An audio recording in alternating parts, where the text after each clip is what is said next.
Let me describe a scene. It's late afternoon. You're a little bored. Not hungry, exactly. Just something. So you walk to the kitchen. Open the fridge. Stare inside. Nothing looks good. You close the door. 2 minutes later, you do it again. Open. Stare. Close. 5 minutes later, again. Third time. Same result. You didn't eat anything. You didn't even touch anything. You just looked. I do this. Everyone I know does this. And for years, I thought it was just a weird boredom habit. Or maybe I was actually hungry but too lazy to cook. But then I started paying attention. Why the fridge? Why not the pantry? Why not the freezer? Why specifically the fridge, and why 3 times? So I looked it up. And it turns out, there's a fascinating explanation. It's not about food at all. Here's what's happening. Your brain has a system called the reward prediction error circuit. It's centered in your ventral striatum, near the dopamine pathways. This system constantly asks, is there a reward here? Is it better than expected? Worse than expected?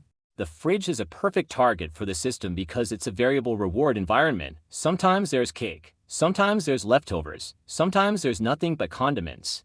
You don't know until you look. So when you open the fridge, you get a small dopamine spike just from the act of looking. Not from the food, from the possibility, the anticipation. That's why you can open the fridge, see nothing, close it, and still feel a tiny bit satisfied. You completed the search. Your brain got its reward. Prediction loop. But here's the weird part. The second time you open the fridge, the dopamine spike is smaller because your brain remembers that last time was disappointing, so the prediction error is smaller. By the third time, the spike is almost gone, and then you stop. 3 times? That's not random. That's your brain's natural extinction curve. After about 3 disappointing rewards, the system gives up, temporarily. Then, after some time passes, maybe 10, 20 minutes, your brain forgets the disappointment and tries again. That's why you can come back to the fridge an hour later and do the whole thing over. This is the same mechanism that makes slot machines addictive, but with slot machines, you lose money. With the fridge, you just lose time and a little dignity. But there's another layer. The fridge isn't just a food box, it's a ritual space. For many people, opening the fridge is a displacement activity. You're not looking for food. You're looking for a break, a pause, a reason to stand up, walk somewhere, and do a low-effort action that feels productive but isn't. Psychologists call this environmental scanning. When your brain is understimulated, bored, tired, anxious, it prompts you to check your environment for something new. The fridge is a reliable target because it changes slowly. Yesterday's leftovers are still there. But maybe, just maybe, something appeared since last time. It didn't. Here's a personal example. During lockdown, I must have opened my fridge 200 times a day, not because I was hungry, because there was nowhere else to go. The fridge became a destination. A tiny journey. Open, stare, close, same thing, over and over. I wasn't alone. Fridge sales actually went up during lockdown. People were replacing their old fridges, not because they broke, but because people were looking at them constantly and noticing every scratch. Now, here's the part that surprised me. This fridge checking reflex is culturally universal. But the number of checks varies by culture.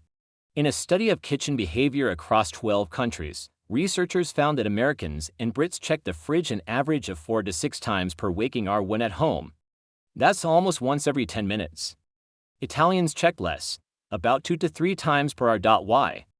Because Italians are more likely to snack on pantry items, bread, cheese, cured meats, which don't require the fridge. The fridge check is a proxy for I want something cold and ready. And in the US and UK, cold, ready food is the norm. So you're not just checking the fridge, you're participating in a cultural food system. But what about that third check? The one where you know nothing has changed, but you do it anyway. That's a phenomenon called confirmatory checking. Your brain is testing reality. Is the fridge still empty? Yes. Okay. Good. My memory was correct. This is the same mechanism that makes you check that you locked the door, not because you think it's unlocked, but because you want to confirm that your memory of locking it is accurate. The problem is, confirmatory checking quickly becomes its own loop. The more you check, the less confident you become. Each check overwrites your memory with the image of the empty fridge. Then you forget that you already saw the empty fridge, so you check again. It's a memory glitch, not a hunger signal. So the next time you find yourself standing in front of the open fridge for the third time in 10 minutes, don't get mad at yourself. You're not indecisive. You're not lazy. You're just running a very old reward-seeking loop that was designed for a world where food was scarce and unpredictable. Now it's just misfiring. If you actually want to stop, here's a trick. Say out loud, "I just looked. Nothing changed." Then close the door and walk away. The spoken sentence interrupts the loop. Try it. It feels silly, but it works. That's the weird thing I learned today. Hey, if you've ever opened a fridge, stared, closed it, then opened it again 30 seconds later, you're not alone. And if you want more weird explanations for everyday brain loops, hit subscribe. I read the papers so you don't have to. No diet tips, just curiosity. Thanks for taking a look with me. Now go close the fridge. See you next time.